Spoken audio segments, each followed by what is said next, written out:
इस देश के अंदर है कोई संविधान की बात नहीं कर रहा है, कोई इस देश के अंदर अपने हक अधिकार की बात नहीं कर रहा है। सिर्फ एक ही बात चल रही है, जो राम को लेके आया है वही सबसे बड़े हैं। नहीं तो अमीश देवगन के बात से आप सहमत है कि नहीं? उन्होंने कहा है जो राम मंदिर जाएगा उसे हॉस्पिटल जाने की जरूरत ही नहीं पड़ेगी। हम सहमत हैं, आपका मना कर रहे हैं। देश के अंदर सबसे ज्यादा भूखमरी और बेरोजगारी अगर है तो इस देश के किसी भी मंदिर को जा करके देख लो, लाखों लोगों की भीड़ मंदिरों के बाहर पाई जाती है। संविधान से आपको सारे राइट्स मिलते हैं, आपको ना गीता से मिल रहा, ना भागवत से मिल रहा, ना रामायण से मिल रहा, ना जय श्री राम से मिल रहा है, और उसके बावजूद भी आप अंधभक्ति में जी रहे हो।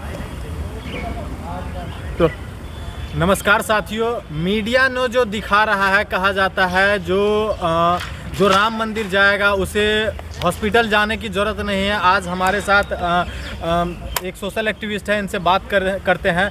जो मीडिया का जो लोग है वो कहा है कि जो राम मंदिर जाएगा, क्या कहना चाहते हैं सर?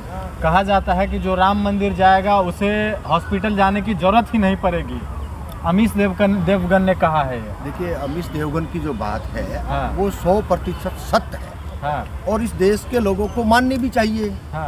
और जब मानेंगे तभी तो आगे बढ़ेंगे ना।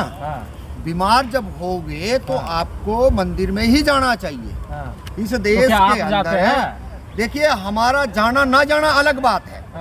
जो उन्होंने कहा है वो देश के लोगों ने मानना चाहिए, क्योंकि आज इस देश के अंदर है कोई संविधान की बात नहीं कर रहा है, कोई इस देश के अंदर अपने हक अधिकार की बात नहीं कर रहा है। सिर्फ एक ही बात चल रही है, जो राम को लेके आया है वही सबसे बड़े हैं। नहीं तो अमीश देवगन के बात से आप सहमत है कि नहीं? उन्होंने कहा है जो राम मंदिर जाएगा उसे हॉस्पिटल जाने की जरूरत ही नहीं पड़ेगी। हम सहमत हैं, आपका मना कर रहे हैं। हम बिल्कुल सहमत हैं।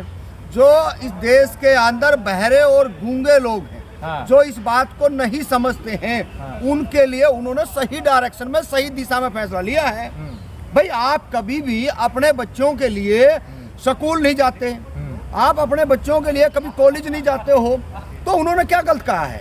अच्छी बात है कि आप बीमार हो, आपके बच्चों को पीएचडी करनी हो, आपके बच्चों का कहीं जो ना कोई किसी इसमें एडमिशन नहीं होता हो, तो आप मंदिर जाएं। मंदिर जैसे वहाँ पे कोई आपको ताकत ही नहीं लगानी पड़ेगी, खाली अरदास करनी है और आपके सारे काम हो जाएंगे। इस देश के अंदर सबसे ज़्यादा भूखमरी और बेरोजगारी अगर है तो इस देश के किसी भी मंदिर को जा करके देख लो, लाखों लोगों की भीड़ मंदिरों के बाहर पाई जाती है। तो तेजस्वी यादव तो वही कहा है कि जो अगर भगवान राम चाहते हैं सबको सुखी रखना, तो सुखी रखने के लिए स्कूल, कॉलेज, संस्थाएं, दवा का और खाने की व्यवस्था करवाया जाए। मंदिर में जाने से क्या हो जाएगा? तो इसी पे अमीश देवगन कह रहा है कि मंदिर में जाएंगे तो आपको जाने की जरूरत ही नहीं पड़ेगा। तमाम लोग सोशल मीडिया पर लिख रहे हैं कि तेजस्वी यादव का मानसिक संतुलन खो बैठे हैं। देखिए, तेजस्वी यादव और उसके परिवार के लोगों ने, उनके पिताजी ने जितना जो संघर्ष किया है, और उन्होंने कभी मंदिर की बात नहीं की। उन्होंने कहा कि आप पढ़ लिख करके अपने मान सम्मान के लिए आप आगे आएं, और तभी जा करके इस देश के अंदर कोई भला हो सकता है। अन्यथा इस देश के अंदर जिस तरीके से बाबरी मस्जिद ढाने के बाद में जो एक प्रोपगंडा फैलाया जा रहा है, उस प्रोपगंडे के जाल के अंदर लगभग 90 से 92% आबादी फंस चुकी है। ये तो थोड़े बहुत जो पढ़ लिख करके जो फैक्ट फाइंडिंग करते हैं, हर एट्रोसिटी पे जा करके देखते हैं, सही और गलत को समझते हैं, वो लोग इनके कथाकथित भगवानों से बचे हुए हैं। और वही ज़रूरत है। भाई, आप क्या ले रहे हैं?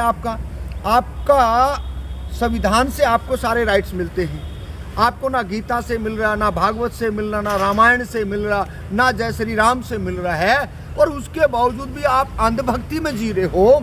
ये अंधभक्ति ही सबसे बड़ी आपकी दुश्मन है। इसीलिए तेजस्वी यादव को झेलना पड़ रहा है ना। लोग तो कह रहे हैं कि मानसिक संतुलन खराब हो गया, सनातन को नहीं मानते हैं, तमाम तरह की चीज़ें लिख रहे हैं ट्विटर पे उनके खिलाफ। जो इस देश के अंदर जो महानिकम्मे लोग हैं, जो इस देश को विकसित देश नहीं बनाना चाहते हैं, वो इस तरीके की बातें कर रहे हैं। उन्होंने तो पता ही नहीं है लालू जी का इतिहास, कर्पूरी जी का इतिहास, ये इतिहास में इन लोगों के नाम लिखे जाएंगे, और कभी भी किसी आदमी का मंदिर जाने से कोई भला नहीं हो सकता है।